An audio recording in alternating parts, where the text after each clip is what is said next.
बे समाव फोसावनो लादों राजखान्थिनि रादाब।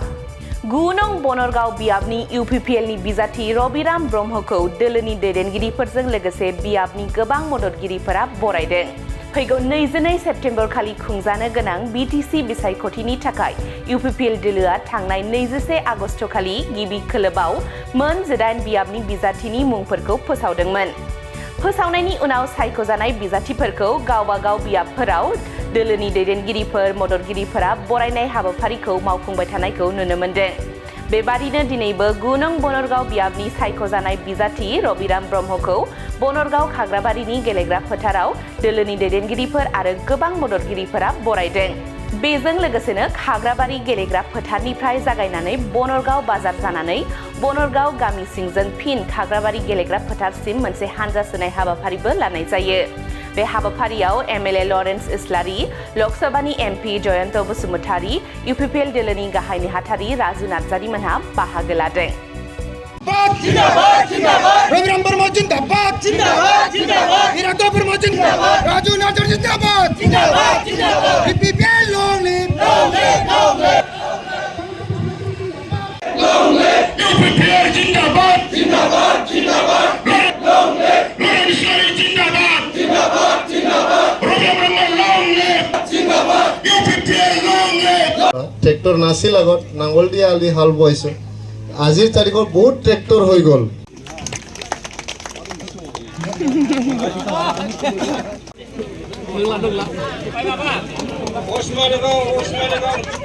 ट्रेक्टर नाছিল আগত गोजोननाय मोनदों खारन जोंनि इउपिपिएल दोलोनिफ्राय 9 नं बनरगाव समस्थियावहाय आंखौ आरोबाव सेकेन्ड टाइम होननानै बुंजायो।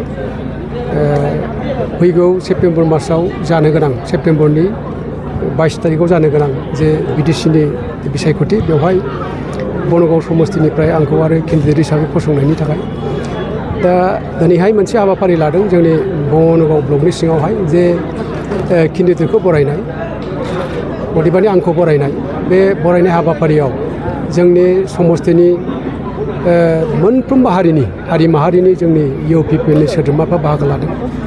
बेजों लोगोसे लकसभानि सोद्रोमा जयन्त बसुमतारी साराबो बाहागो लादों।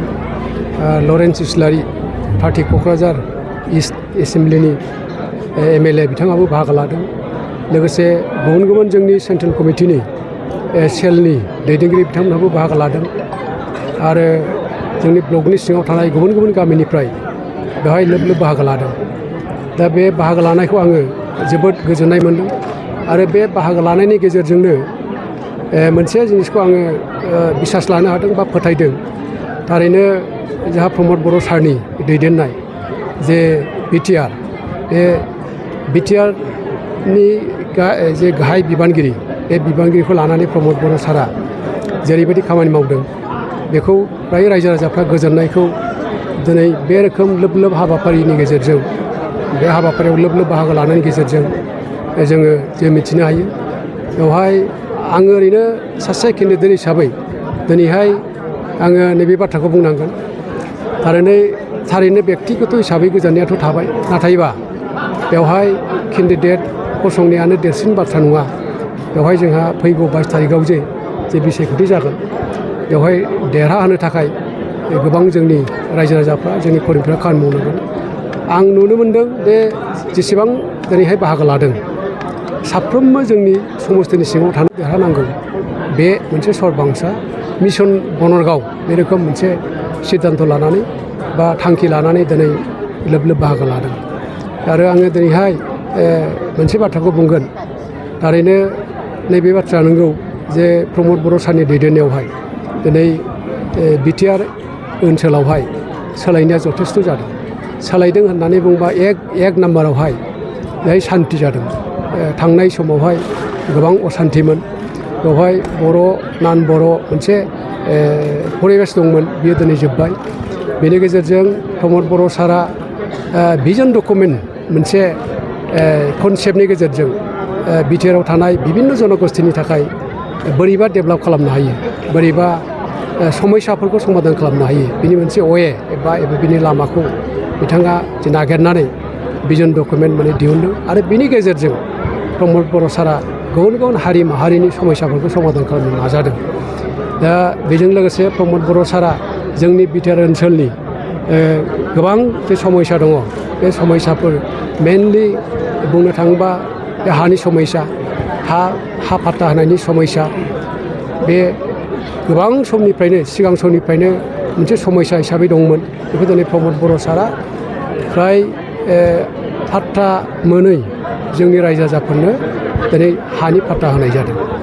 बेजों लोगोसे सोलोंथाइ शिक्षानि सायावबो प्रमद बर' सारा गावनो एडुकेसन डिपार्टमेन्टखौ लानानै दिनै जेरैबायदि मोनसे डेभेलप खालामदों जोङो खोब बाख्नायनांगोन प्रमद बर' सारखौ।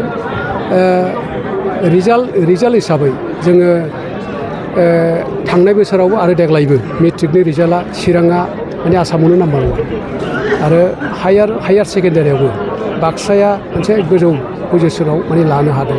बे गासैबो जिनिसखौ नायनानै दिनैहाय थारैनो बिटिआर बासिनि जेसेबां रायजो राजा दङ बेहाय कनसियास माने सिटिजेनफ्राबो खोब मोजां मोनदों आरो साधारन रायजो राजाफ्राबो मोजां मोनदों आरो प्रमद बर' सारखौ आरोबाव 10-15 बोसोरसो बिथांखौ खामानि मावनायनि सुबिदा होनांगौ होननानै मोनसे सिद्धान्त खालामदों। बेखौ नायनानै आङो दिनै गोख्रोङै बुंनो हायो प्रमद बर' सारा दिनै बिनि दैदेननायाव आरो जेरैबायदि मोनसे माबाजों खामानि मावदों निस्सय जोंहा फैगौ 22 सेप्तेम्बराव जानो गोनां बिसायख'थियाव जों देरहागोन, जों हारसिङै सरकार दानो हागोन। नोंथाङा